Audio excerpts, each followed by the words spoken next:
It was sometimes viewed as a gimmick. It was thought of as circus and people didn't really know what we were doing, hadn't really seen it.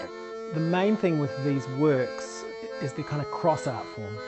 So it's incorporating aerial work, it's incorporating dance work, but it's also incorporating theatre, it's incorporating physicality, gymnastics. All the people who started working with aerial in the very beginning, out of this modern dance movement, which was the postmodern, late 60s, was all improvisationally based. So they were all technically trained dancers too, but they came to it with this kind of 60s experimentation. But the genesis for me, and many of us working in this form at the beginning, was pure improvisation. There's different kinds of apparatus. There's what's called a horizontal apparatus, which is usually an apparatus as a bar, and then there's vertical apparatus like fabric or rope. The span sets we're using in this piece actually incorporate both horizontal and vertical, because you can rest and nest in them, but you can climb them and do wraps like you're on a vertical apparatus. The feeling of being in the air is simultaneously tremendously freeing, and you are so in the moment focused and present, because you have to be. It's like, I don't know, pushing the heaviest weight you can imagine, coupled with flying through the air, coupled with, there's a bit of an endorphin rush, I guess, but also requires a lot of focus and concentration, so there's a meditation aspect to it as well. I do like the feeling of flying, of suspension. It's a challenge physically.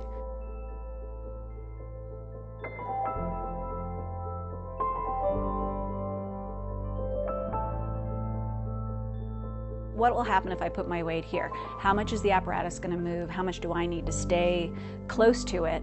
Because the further I get away, the more effort it takes to get close to it. How am I integrating my lower body and my upper body? A lot of the technique, especially in working on vertical apparatus, is the coordination of the lower and the upper body. Trust is a huge component of what we do.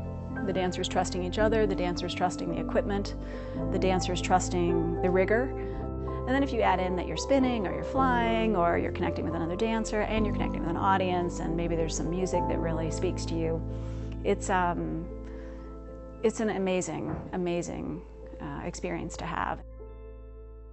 The collaboration with Stalker Theatre, which is David Clarkson's group in Sydney, Australia, and Dr. Andrew Johnston from the University of Technology, Sydney, came about because this is Frequent Flyer's 15th anniversary of the Aerial Dance Festival. I asked him if he would be willing to come to the festival and work with my dancers and me to create a work.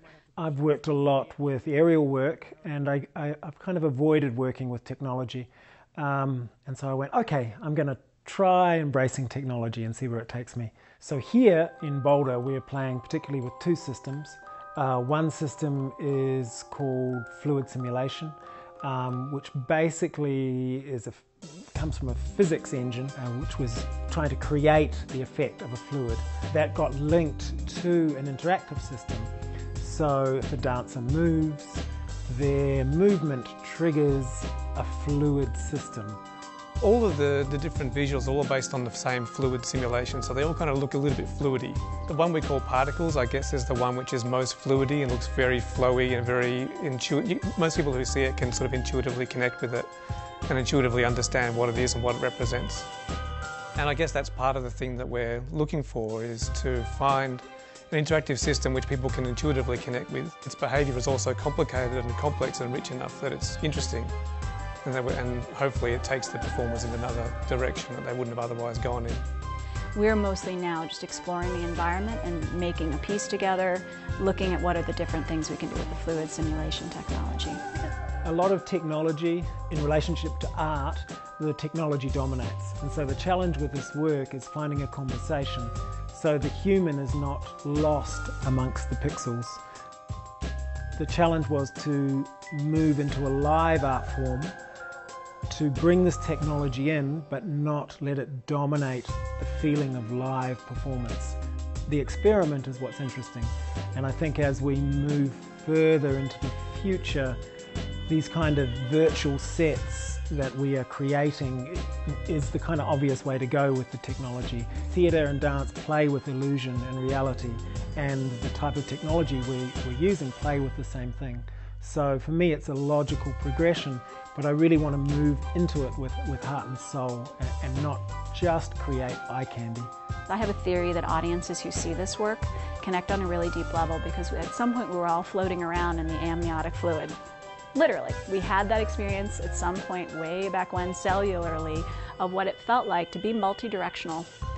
And whether you are doing this or you're watching it, I think you have some moment somewhere in your psyche that connects to that.